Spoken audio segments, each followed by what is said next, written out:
A question we need to ask is, how much can we trust the operating systems and the applications that we use? Well, we know with 100% certainty that all of them contain security vulnerabilities and bugs. One approach to avoid bugs is to create non-complex systems, but this is infeasible. In fact, systems are getting more complex, which is one of the reasons security is struggling to keep up. Complexity is the nemesis of security. Another approach to try and help protect us from these known vulnerabilities and bugs is to use what is called formal methods in software engineering. Software is fundamentally a mathematical system. Therefore, you can prove the correctness of a system through testing and proving properties of that system. This way, you can provide complete evidence of correctness, meaning no matter what inputs the system receives, it will always compute the right values. This isn't a new concept. This formal process was originally performed by human mathematicians, which was feasible on programs with 50 lines of code or so in the past, but with today's systems containing millions of lines, it's impossible for a human to do. But what has happened recently is that both algorithms to proof and the computer power have improved enough that computers can do the proofing for us. Unfortunately, currently only the most critical software goes through formal methods like air transportation or process control systems. Formal process is still too time consuming and cost prohibitive for most systems. So most software testing today doesn't provide complete evidence of correctness proven mathematically. So we have to accept the risk of security vulnerabilities and bugs and mitigate accordingly, because we know security vulnerabilities and bugs will exist. It will exist in operating systems, it will exist in applications, it will exist in hardware, and it will exist in the tools that we use. So to mitigate this, we need to distribute trust, we need to reduce attack surfaces, we need to create isolation and compartmentalization and build layers of defenses. This will protect us from the bug-ridden code. All of these mitigations we go through in detail throughout the course. Let's talk about backdoors now in relation to your trust. A backdoor is a loaded term. It's a general loaded term. Let's just consider it as a term to mean a weakening of a system. And here you can see examples of backdoors, but you should probably take these with a pinch of salt, because some of them I actually don't think are potentially accurate. But there's a whole list of them from the GNU project. Potential backdoors in phones and applications, operating systems, etc., routers. Backdoors can be introduced by accident through human error or on purpose by an adversary. If something is closed source, the only way to find backdoors is through a process called reverse engineering. This is not feasible for most people and is also unlikely to find anything well hidden. With closed source, you have to trust the developer, which is not ideal. Open source systems have less risk of backdoors, potentially, as the code is open to public scrutiny. But using open source does not automatically prevent backdoors, which a lot of people think, and it certainly doesn't prevent security vulnerabilities that can be used as backdoors. With open source, if we download and use pre-compiled binaries, there is nothing to confirm that the clean source code published was used to build the binary you are using.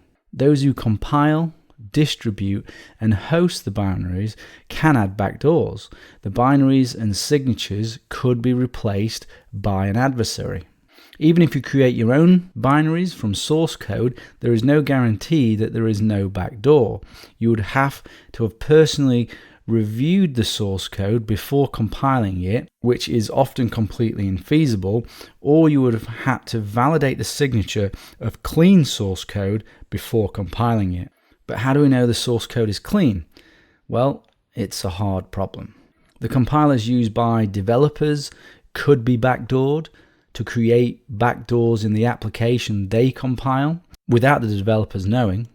This happened to a pirated version of Xcode, which resulted in malware infecting apps on the Apple Store.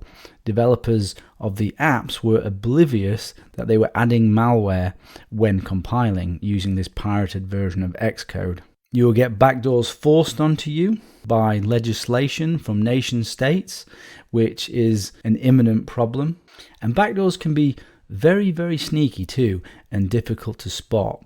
Just the slightest deliberate or accidental change in code can create a vulnerability, and it can create a backdoor.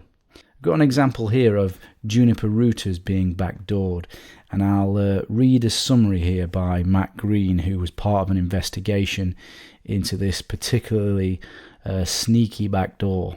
For the past several years, it appears that Juniper NetScreen devices have incorporated a potentially backdoored random number generator based on the NSA's dual ECDRBC algorithm. At some point in 2012, the NetScreen code was further subverted by some unknown party so that same backdoor could be used to eavesdrop on NetScreen connections. While this alteration was not authorized by Juniper, it's important to note that the attacker made no major code changes to the encryption mechanism. They only changed parameters. This means that the systems were potentially vulnerable to other parties even beforehand. Worse, the nature of this vulnerability is particularly insidious and generally messed up. A very, very subtle backdoor. Clearly a nation state or an expert hacker group, but also interesting that it's based on NSA's dual ECDRBG algorithm, which is one reason why people don't necessarily trust the standards put forward by the NSA in the NIST standards, because they believe that they've been deliberately specified in such a way that some of them are deliberately weak. Personally, I think for anyone who really cares about security, privacy, and anonymity, backdoors are a serious problem. Any tools you use going forward through legal methods, which is extremely worrying, or through hacking, will be a target of backdoors and weakening. Everything will be a target. Operating systems, encryption, security services, applications, and even the hardware and firmware. Any anonymizing service you can think of will be under attack from hackers, corporations, and nation states to backdoor them. And you can't just create a backdoor just for the good guys. Once you weaken security, you weaken it for everybody. So how do you mitigate the risk from backdoors? Well, we have deterministic and reproducible builds that can help to detect backdoors. So a reproducible build. Reproducible builds are a set of software development practices which create a verifiable path from human-readable source code to binary code used by computers. So that means the source code that a binary is said to be compiled from is genuinely compiled from it. With reproducible builds, multiple parties redo builds independently and ensure they all get exactly the same result. But this is easier said than done. The build system needs to be made entirely deterministic, and the build environment should either be recorded or predefined. Users also need to be able to validate the results. They need to be given a way to recreate a close enough build environment, perform the build process, and verify that the output matches the original build. So real, full, deterministic and reproducible builds take lots of effort and are hard to set up. Currently, to my knowledge, there are no fully deterministically built operating systems yet. There is good work going on in the Debian project, which is one of the reasons why I recommend it as an operating system for people who care about security, privacy, and anonymity.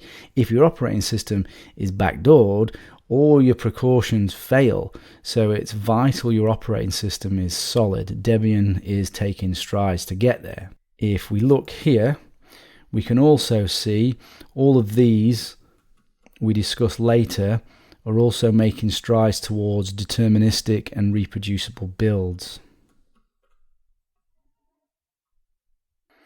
And if you're interested more in the topic, maybe you're a developer, this is quite a good read by a gentleman called Mike Perry on deterministic builds in relation to Tor, but it's also a good read.